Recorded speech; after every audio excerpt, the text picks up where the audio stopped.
Emabombo abheke kweleSwatini naleseMozambique. Nemaphoyisa emengemumo kuteqinisekisa ukuthi imoto letisemgwaqweni kufanele kuba semgwaqweni kanti ke nemigomo ye-COVID-19 iyalandzelwa. In the end, it's just our own safety. The government is just trying to protect ourselves, because sometimes, like the last time, if you can check, we went to level 1 and everyone was just reckless.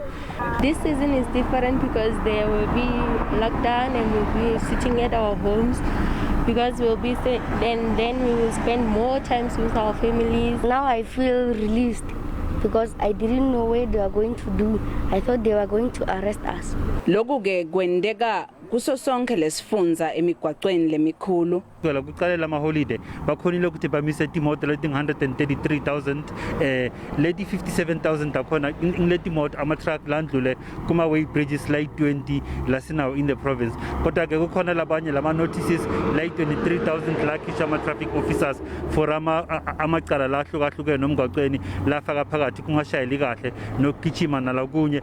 Bashayeli ke bayanxuswa ukuthi babe nekuthula baphinze babeketele emgwaqweni. Ngingusiphephile Kunene wetindzaba te-SABC eMiddelburg eMpumalanga.